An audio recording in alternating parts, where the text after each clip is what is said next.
Hey, welcome back to Restorations. We got an easy one in the shop today. We got this little antique table. They don't want a complete refurb on it. They just wanted to try to get rid of some of the imperfections on the top and the sides, which I'll show you, and then try to just restore the finish.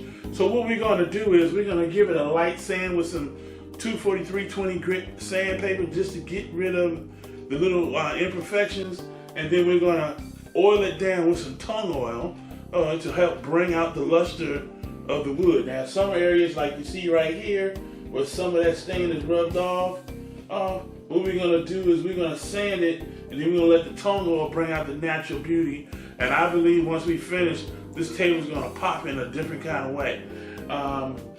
So you guys ready for this journey? Let's get to it.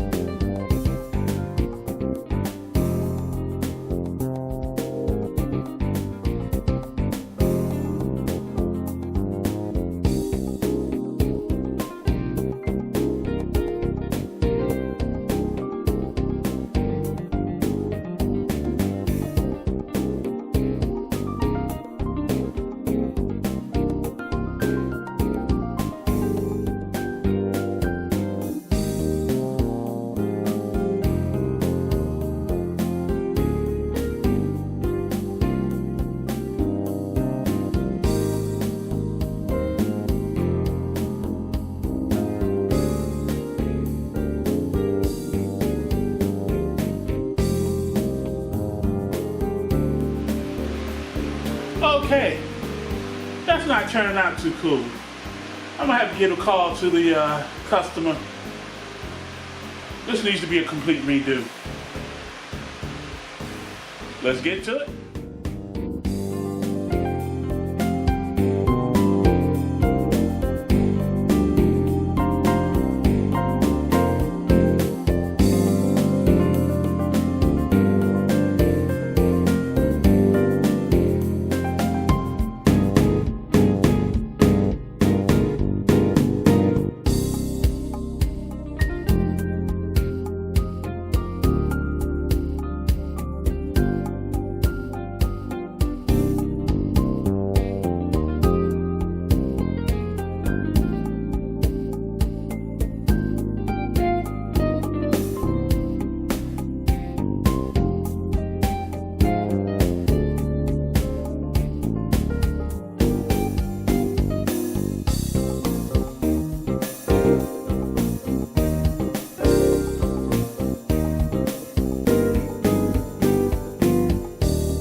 All right, I love it when we get down to the natural wood grains, when we stripped a piece of furniture and now we're getting ready to put on the new finish. And the customer asked for this to become red oak, which is one of my favorite stains to put on. So we're going to coat this down in some red oak. Then we're going to put on a coat of polyurethane, and this beautiful end table is going to be ready to go.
Restorations family, we come to the end of another journey, and I believe this little end table is looking beautiful. That red oak stain is just sets this table off. It's way better than what the customer originally wanted. We got some repairs done to the table that we didn't see initially, and this table is ready for showtime. So I'd like to thank you guys for watching this episode of Restorations. If you like this video, hit that like button, and don't forget to subscribe and support the channel. So until next time, peace.